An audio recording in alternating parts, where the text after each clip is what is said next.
War by Jack London. Part 1. He was a young man, not more than 24 or 5, and he might have sat his horse with the careless grace of his youth had he not been so cat-like and tense. His black eyes roved everywhere, catching the movements of twigs and branches where small birds hopped, questing ever onward through the changing vistas of trees and brush, and returning always to the clumps of undergrowth on either side. And as he watched, so did he listen, though he rode on in silence, save for the boom of heavy guns from far to the west. This had been sounding monotonously in his ears for hours, and only its cessation could have aroused his notice, for he had business closer to hand. Across his saddle-bow was balanced a carbine.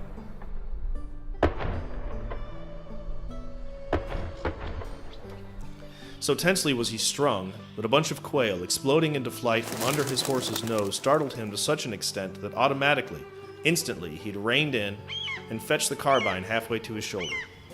He grinned sheepishly, recovered himself, and rode on.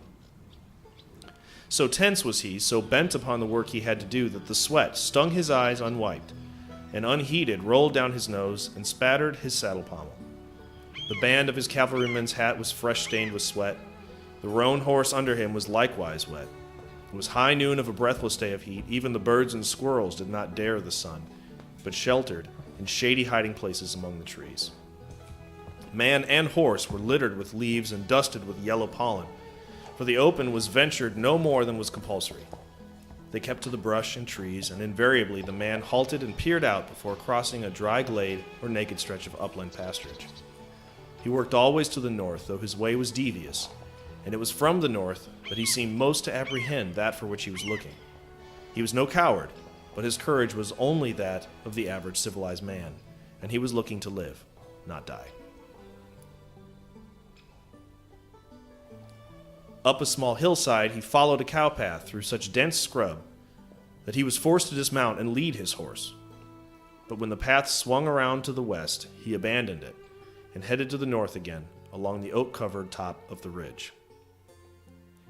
The ridge ended in a steep descent, so steep that he zigzagged back and forth across the face of the slope, sliding and stumbling among the dead leaves and matted vines and keeping a watchful eye on the horse above that threatened to fall down upon him. The sweat ran from him, and the pollen dust, settling pungently in mouth and nostrils, increased his thirst. Try as he would, nevertheless the descent was noisy, and frequently he stopped, panting in the dry heat and listening for any warning from beneath. At the bottom, he came out on a flat, so densely forested that he could not make out its extent. Here the character of the woods changed, and he was able to remount. Instead of the twisted hillside oaks, tall, straight trees, big-trunked and prosperous, rose from the damp, fat soil. Only here and there were thickets, easily avoided, while he encountered winding, park-like glades where the cattle had pastures in the days before war had run them off. His progress was more rapid now as he came down into the valley, and at the end of half an hour he halted at an ancient rail fence at the edge of a clearing. He did not like the openness of it, yet his path lay across to the fringe of trees that marked the banks of the stream. It was a mere quarter of a mile across that open, but the thought of venturing out in it was repugnant. A rifle, a score of them, 1,000, might lurk in that fringe by the stream. Twice he essayed to start, and twice he paused. He was appalled by his own loneliness. The pulse of war that beat from the west suggested the companionship of battling thousands. Here was naught but silence, and himself, and possible death-dealing bullets from a myriad of ambushes. And yet his task was to find what he feared to find. He must on, and on, till somewhere, sometime, he encountered another man or other men from the other side, scouting as he was scouting, to make report, as he must make report, of having come in touch. Changing his mind, he skirted inside the woods for a distance and again peeped forth. This time, in the middle of the clearing, he saw a small farmhouse. There were no signs of life, no smoke curled from the chimney, not a barnyard fowl clucked and strutted. The kitchen door stood open, and he gazed so long and hard into the black aperture that it seemed almost that a farmer's wife must emerge at any moment. He licked the pollen and dust from his dry lips, stiffened himself, mind and body, and rose out into the blazing sunshine. Nothing stirred. He went on past the house and approached the wall of trees and bushes by the river's bank. One thought persisted maddeningly. It was of the crash into his body of a high-velocity bullet. It made him feel very fragile and defenseless, and he crouched lower in the saddle. Tethering his horse in the edge of the wood, he continued 100 yards on foot till he came to the stream. 20 feet wide it was, without perceptible current, cool and inviting, and he was very thirsty. But he waited inside his screen of leafage, his eyes fixed on the screen on the opposite side. To make the wait endurable, he sat down, his carbine resting on his knees. The minutes passed, and slowly his tenseness relaxed. At last he decided there was no danger. But just as he prepared to part the bushes and bend down to the water, a movement among the opposite bushes caught his eye. It might be a bird, but he waited. Again there was an agitation of the bushes, and then, so suddenly that it almost startled a cry from him, the bushes parted, and a face peered out. It was a face covered with several weeks' growth of ginger-colored beard. The eyes were blue and wide apart, with laughter wrinkles in the corners that showed despite the tired and anxious expression of the whole face. All this he could see with microscopic clearness, for the distance was no more than 20 feet, and all this he saw in such brief time that he saw it as he lifted his carbine to his shoulder. He glanced along the sights and knew that he was gazing upon a man who was as good as dead. It was impossible to miss at such point-blank range. But he did not shoot. Slowly he lowered the carbine and watched. A hand, clutching a water bottle, became visible, and the ginger beard bent downward to fill the bottle. He could hear the gurgle of the water, then arm and bottle and ginger beard disappeared behind the closing bushes.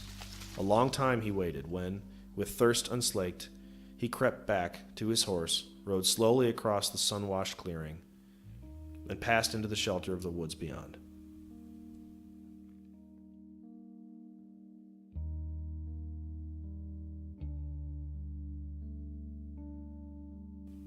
Part 2.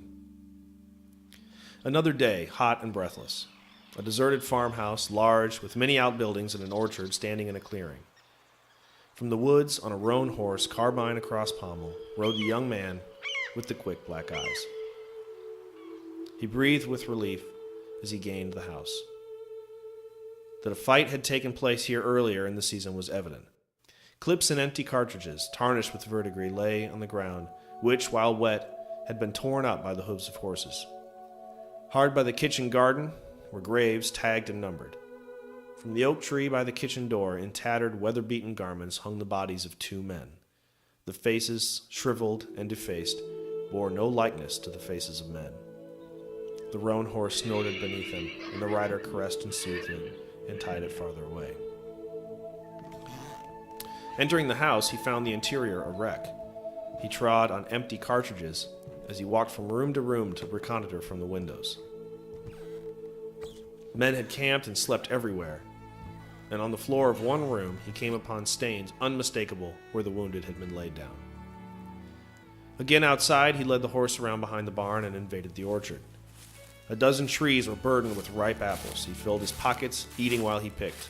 Then a thought came to him, and he glanced at the sun, calculating the time of his return to camp.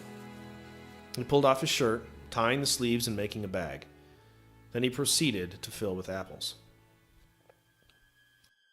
As he was about to mount his horse, the animal suddenly pricked up its ears. The man, too, listened and heard faintly the thud of hooves on soft earth. He crept to the corner of the barn and peered out. A dozen mounted men, strung out loosely, approaching from the opposite side of the clearing, were only a matter of 100 yards or so away. They rode on to the house. Some dismounted, while others remained in the saddle as an earnest that their stay would be short. They seemed to be holding a council, for he could hear them talking excitedly in the detested tongue of the alien invader. The time passed, but they seemed unable to reach a decision. He put the carbine away in its boot, mounted, and waited impatiently, balancing the shirt of apples on the pommel. He heard footsteps approaching and drove his spurs so fiercely into the roan as to force a surprised groan from the animal as it leapt forward. At the corner of the barn, he saw the intruder, a mere boy of 19 or 20 for all of his uniform, jump back to escape being run down. At the same moment, the roan swerved and its rider caught a glimpse of the aroused men by the house. Some were springing from their horses, and he could see the rifles going to their shoulders. He passed the kitchen door and the dried corpses swinging in the shade, compelling his foes to run around the front of the house. A rifle cracked, and a second. But he was going fast, leaning forward, low in the saddle, one hand clutching the shirt of apples, the other guiding the horse. The top bar of the fence was 4 feet high, but he knew his roan and leapt it at full career to the accompaniment of several scattered shots. 800 yards straight away were the woods, and the roan was covering the distance with mighty strides. Every man was now firing, pumping their guns so rapidly that he no longer heard individual shots. A bullet went through his hat, but he was unaware, though he did know when another tore through the apples on the pommel. And he winced and ducked even lower when a third bullet, fired low, struck a stone between his horse's legs and ricocheted off through the air, buzzing and humming like some incredible insect. The shots died down as the magazines were emptied, until quickly there was no more shooting. The young man was elated. Through that astonishing fusillade he had come unscathed. He glanced back. Yes, they'd emptied their magazines. He could see several reloading. Others were running back behind the house for their horses. As he looked, 2, already mounted, came back into view, around the corner, riding hard. And at the same moment he saw the man with the unmistakable ginger beard kneel down on the ground, level his gun, and coolly take his time for the long shot. The young man threw his spurs into the horse, crouched very low, and swerved in his flight in order to distract the other's aim. And still the shot did not come. With each jump of the horse, the wood sprang nearer. They were only 200 yards away, and still the shot was delayed. And then he heard it. The last thing he was to hear, for he was dead ere he hit the ground in the long crashing fall from the saddle. And they, watching at the house, saw him fall, saw his body bounce when it struck the earth, and saw the burst of red-cheeked apples that rolled about him. They laughed at the unexpected eruption of apples and clapped their hands in applause of the long shot by the man with the ginger beard.